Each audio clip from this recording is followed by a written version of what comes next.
نشهد النهر قامعنا وقافية ترقص قوافيه وعندي حبكة وزانه وبيني وبينه بطولة وشهامية خاصة لجات القصايد تمدح الدانة تمدح ورثة فخر بنت الكبارية ماها سعد واسمها يصلح بنشانه في رحلة العلم والأمجاد مبنية ثمرة كفاح قطفتي ورد بستانه والفرحة اليوم فرحة ما هي عادية اليوم يوم التخرج عالي شانه وفيها الوطن يفتخر بنت السعودية تفخري والبسي للفخر تيجانه يا مفخره يا شموخ العز يا بنية إيه العبي يماها طربة وفرحانة يا مربيتها على الطيب ومبادية وفيها اعتزال لشموخ العز عنوانه أخوها عبد العزيز وحي طارية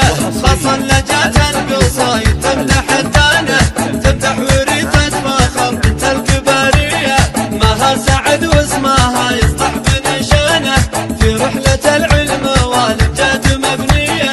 ابن سعد والفعل عليه برهانه العمر قومنا الجهن وجاهية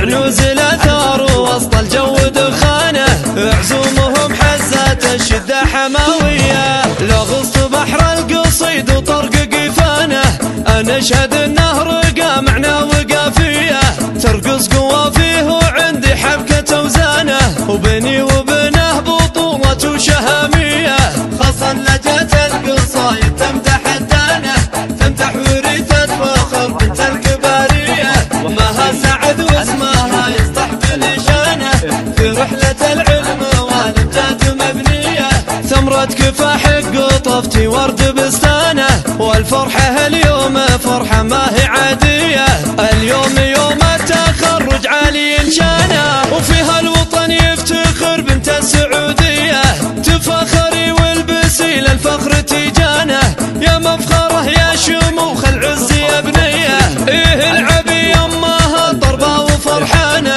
يا مربيتها على الطيب ومبادية وفيها اعتزال لشموخ العز عنوانه أخوها عبد العزيز وحي طارية خاصة لجات القصايد تمدح الدانة تمدح ورثة فخر بنت الكبارية ماها سعد واسمها يصلح بنشانه في رحلة العلم والأمجاد مبنية ابن سعد والفعل عليه برهانه العمر قومنا الجهن وجاهية عنوز الأثار وسط الجو دخانه عزومهم حزات الشدة حماوية